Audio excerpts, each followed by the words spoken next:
Lauren Hopson.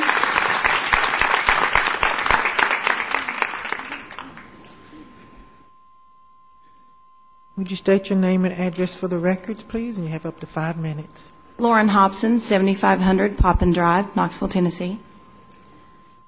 Change is hard.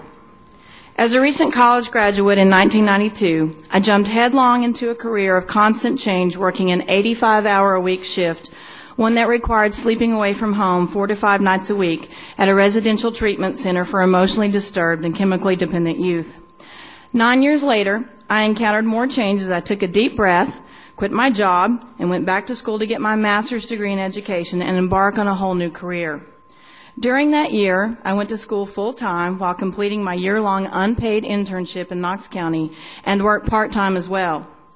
A week before the end of the school year, I gave birth to my son. And 10 days after a C-section, I was sitting in class to finish up my master's program that summer. That was the hardest year of my life, but it more than prepared me to deal with the constant change of my new career.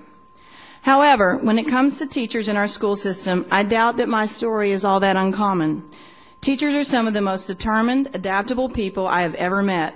We deal with change on a daily basis. In fact, you might say that dealing with change and turning it into a learning opportunity is our specialty. Knowing this, it is disheartening to hear that our concerns voiced over the last several years have lately been met with the repeated mantra, or PR spin if you will, that change is hard, and teachers are just having a difficult time adjusting. I have changed grade levels 4 times in 13 years and have yet to have the exact same curriculum for more than 2 years in a row. Many times I have not had a complete curriculum guide in my hands or a full set of textbook materials until well into the school year, and yet I have still persevered. So this evening I intend to challenge the notion that is the amount of change itself that has our professional educators up in arms, defending our careers and our students. Rather, I think it is the nature of that change, much of which I feel is just simply wrong for schools and wrong for our students. Here are just some of the instances I know personally that concern me.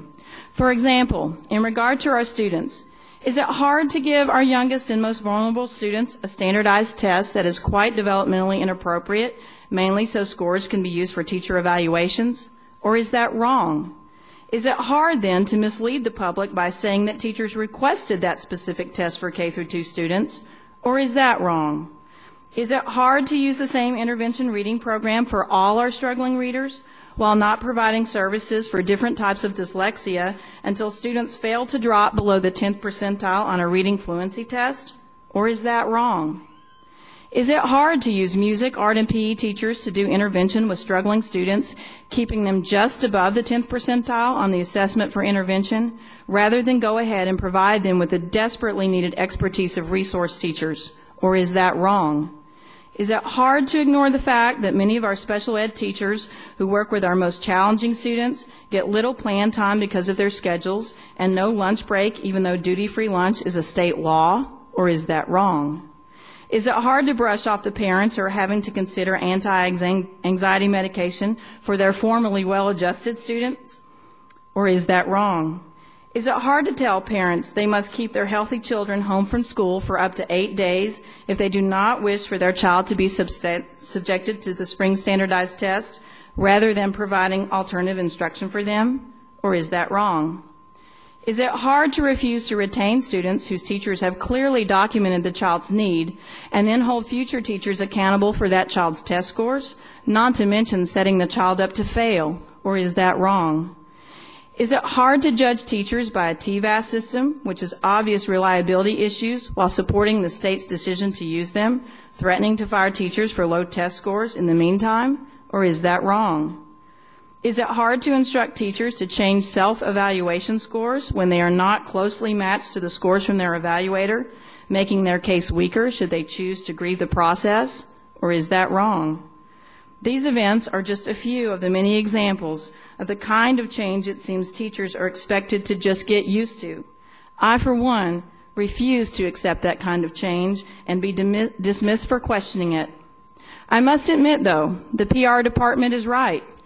Change is hard, and when the parents and the educational professionals in our community refuse to accept the crumbs of hope that have been thrown our way, and come together to stand up for our children, I imagine that kind of change will be hard for some to deal with as well. Thank you. Sarah Baluka. Sarah Baluka.